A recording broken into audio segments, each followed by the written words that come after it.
So I have believed this forever, but now the Pope said it. The Pope gathered 100 comedians together to let them know what they can and can't joke about. And he says you can joke about God. That's it. The Pope said so. He gave him a call, talked to God, figured it out. It's all fine.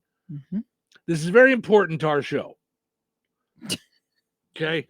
And I will explain why. Mm-hmm. Because many times when we are doing the show, for those not watching us on television, Cheryl looks up at the sky looking for the lightning bolt to come down when I say things. Mm-hmm.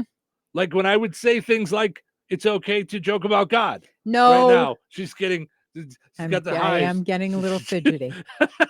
I know he's got a sense of humor. And all I'm doing is reading a headline. It actually says, the headline actually says the Pope told a bunch of comedians that it's okay to laugh at God. Mm-hmm. That's what he said, according to the story. I don't know. Yeah. So Pope Francis hosted more than 100 comedians from around the world in the Vatican on Friday. Got together 100 comedians from all over the world. Could you imagine if you were invited to that? I'm going to tell you, I was in Rome twice. I was at the Vatican twice, once for Pentecost, and the Pope was there. Yeah. There is something like that overwhelmingly holy about that. Is there? Yes, there is. Is it just a feeling, though? Is it like just because everything's old and reverent? Like, it is reverent, but for me, I mean, meeting the Pope, being around the Pope, being around any sort of teacher, it gives me the chills. Well, I do know he was trying to fit in. I guess he got them all together, came out, and he said, "Hello, I am the Pope.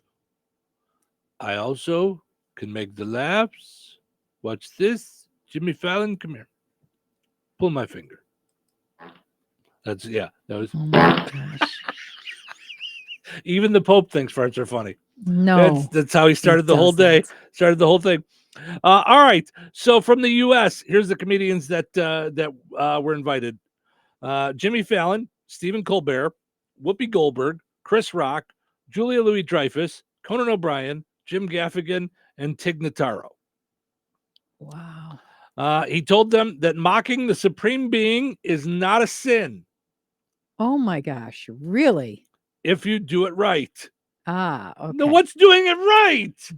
What's respectfully? No. Yes. Comedy is not meant to be respectful. It's funny. And you know who created comedy? God. Yes. Mm-hmm. So there you go. Yeah. Uh-huh. Mm-hmm. Yeah. So he says, if you do it right, quote, it's okay to laugh at God just as we play and joke with those we love. But he added, it's not okay to make fun of religious believers. I'm going to have to respectfully disagree with the Pope on that. Because is it okay, though, to point out hypocrisy in said believers? I don't think that's what he's saying. He's saying to mock them for their spirituality. Yeah.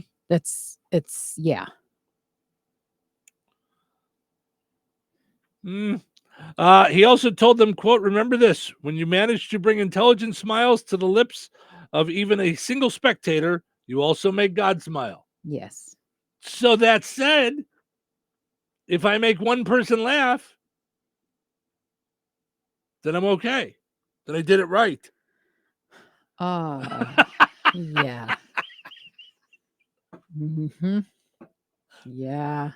It's just, yeah. Here's the problem with and I don't know all of it. I guess there's some video from the event. I mean, I will do a little more research into this because it does interest me.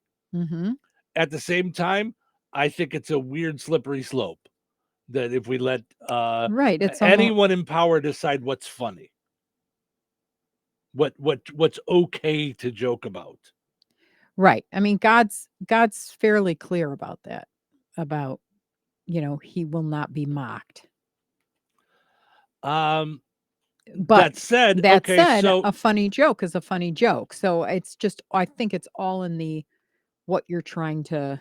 I guess, and I'm sure some of the comedians had questions if this was in any way taken seriously. Yeah. Okay, it's not okay. The Pope says it's not okay to mock people for their religious beliefs. Does that include atheists? Can we mock atheists? Are we allowed? I don't get the question, because it's anyone. It's not just. That's what I'm saying. That's Yeah. I'm wondering if in his mind that's reserved for people that believe the same thing he does. I'm just curious. That would be one of my questions. My thought, and I don't know for sure, would Right. be that he prays for the atheists probably more than anybody else, Yeah. because that's disbelief or unbelief, Mhm. and that would, I would imagine, that would scare a believer more than most anything else. Mhm. Yeah. Right? Just because if you believe and you have that relationship, then however that relationship goes, that's between you and God. Right. Okay. Right. And I know a lot of times people try to say it's got to look this way, it's got to look that way, but the non-believers are the ones that you worry about, Right. and Like you care about, you pray about, that their eyes are opened. For me, more of the humor for me comes from what I've seen literally, and it's usually the hypocrisy. It's I see people being very reverent in the building, and then I see them getting mad at people for not pulling out of the church parking lot fast enough to get to WAGs. I mean, and honking their horn and screaming at each other. That's the kind of stuff that I mock and make jokes about. And I get it. I get it. But here's what I learned, and when I did, I was like, once I became a Christian, we are all that person. We're all the hypocrite. So you can't, like, but that's there's why, enough to me, stuff in our backyards individually but as humans, we all go, we have this systematic thing of who's where. Like, I just watched this on The Chosen the other day, and I'm telling you, I never saw it so poignant. Like, my heart went, I felt so bad for Jesus. Okay. And I mean, he's Jesus. He doesn't need me to feel bad for him. But when James and John said, "Can I sit at your right and left hand?"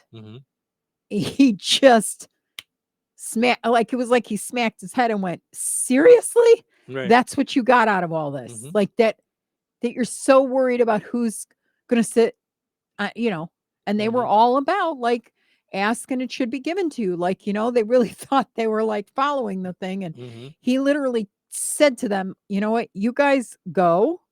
I'll catch up." And they're like, no, it's okay. Go and I'll catch up. He needed time by himself because he was like, they're not getting it. But they're humans, so they're coming from this point of view of wanting so badly to please. Right. But by doing that, you're elevating yourself. And what about the others? Like, then they all looked at each other like, what about me? What about me? That kind of thing. Right. So I just think, I think it's hard not to judge, but we all do. But that's why I think that's part of my reasoning for everything is open to comedy. Everything's open to ridicule, because we're really making fun of all of us. We're all in the same boat. So don't be offended by it, because I'm the same way. Did it make you giggle? That's it. Yeah. That's my main concern. Did it make you giggle? That's it. That's all I'm looking to do. So I'd be very curious. It's interesting that he had those people, like, that he gathered 100 people. I would really love to know what his, not what his point is, but with everything he does, why that? Right. Because I think it's because he's got a crush on Whoopi Goldberg. That's what I decided. That's what I decided. See, that's funny. It's funny in so many ways. No, don't look for the lightning. It's not coming. I'm it's not looking coming. for the